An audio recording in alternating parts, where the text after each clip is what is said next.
अस्सलामु अलैकुम वरहमतुल्लाहि ताला वबरकातुहू। आशूरा का दिन यानी 10वीं मुहर्रमुल हराम का दिन करीब तर है, इसलिए मुनासिब मालूम होता है कि आपके सामने 10वीं मुहर्रमुल हराम की जो फजीलत है वो भी पेश कर दी जाए। मुस्लिम शरीफ की हदीस में है कि रमज़ान के महीने के बाद जिस महीने का रोज़ा सबसे ज़्यादा अफजल है, सबसे ज़्यादा बेहतर है, वो महीना मुहर्रमुल हराम का है। हुज़ूर अकरम सल्लल्लाहु ताला अलैहि वसल्लम ने एक हदीस में फ़रमाया कि जो 10वीं मुहर्रमुल हराम का रोज़ा रखेगा, मेरा अल्लाह तबारक व ताला से ये गुमान है कि अल्लाह तबारक व ताला उसके पिछले 1 साल के गुनाह माफ़ फरमा देगा। यानी एक दिन 10वीं मुहर्रमुल हराम के दिन जो रोज़ा रख ले, उसके पिछले 1 साल के गुनाह अल्लाह तबारक व ताला माफ़ फरमा देगा। हुज़ूर अकरम सल्लल्लाहु ताला अलैहि वसल्लम जब मदीना तशरीफ़ लाए तो आपको बताया गया कि यहाँ के जो यहूदी हैं वो भी 10वीं मुहर्रमुल हराम का रोज़ा रखते हैं। आप सल्लल्लाहु ताला अलैहि वसल्लम ने उनसे पूछा कि आप 10वीं मुहर्रमुल हराम का रोज़ा क्यों रखते हैं?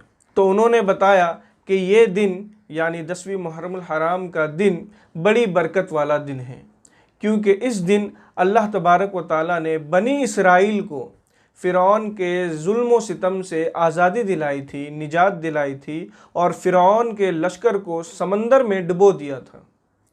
इसलिए उसके बाद जब भी 10 मुहर्रमुल हराम का दिन आता तो हज़रत मूसा अलैहिस्सलाम उस दिन रोज़ा रखा करते थे, इसलिए हम भी इस दिन रोज़ा रखते हैं।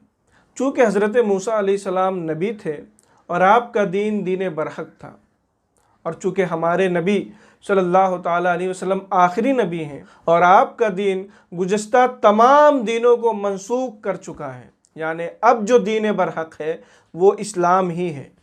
इसलिए हुज़ूर अकरम सल्लल्लाहु ताला अलैहि वसल्लम ने यहूदियों को मुखातब करके फ़रमाया, तुम्हारी बनिस्बत हम इस बात का ज़्यादा हक़ रखते हैं कि हम इस दिन की खुशी मनाएं।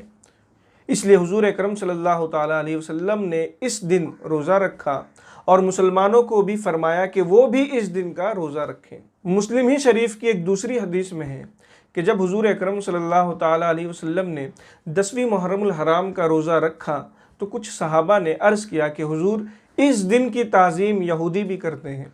चूँकि हुज़ूर अकरम सल्लल्लाहु ताला अलैहि वसल्लम को ये बात हरगिज़ गवारा ना थी कि मुसलमान किसी भी तरह यहूदियों से मुशाबहत इख्तियार करें, उनका तरीका अपनाएं। इसलिए हुज़ूर अकरम सल्लल्लाहु ताला अलैहि वसल्लम ने फरमाया कि आइंदा साल जब मुहर्रम का महीना आएगा तो हम 9वीं मुहर्रमुल हराम का भी रोज़ा रखेंगे और 10वीं मुहर्रमुल हराम का भी रोज़ा रखेंगे, कि इस तरह हम रोज़ा भी रख लेंगे और यहूदियों की मुखालिफत भी हो जाएगी। लेकिन रावी बताते हैं कि आइंदा साल मुहर्रमुल हराम के आने से पहले ही हुज़ूर अकरम ज़ाहिरन इस दुनिया से पर्दा फरमा गए थे। इसलिए फ़ुक़हा और मुहद्दिसीन कहते हैं कि अगर कोई 10वीं मुहर्रमुल हराम का रोज़ा रखना चाहता है तो उसे चाहिए कि वो 9वीं मुहर्रमुल हराम का रोज़ा भी रखे।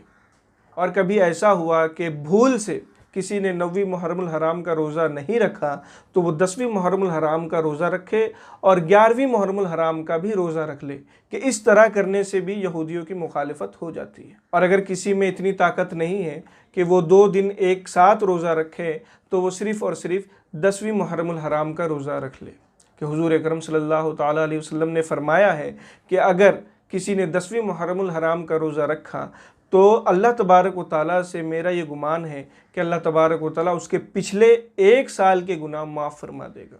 तो अगर कोई सिर्फ़ और सिर्फ 10वीं मुहर्रमुल हराम का रोज़ा रखता है तो उसका भी अमल इस हदीस पर हो जाएगा। अस्सलामु अलैकुम व रहमतुल्लाहि ताला व बरकातुहू।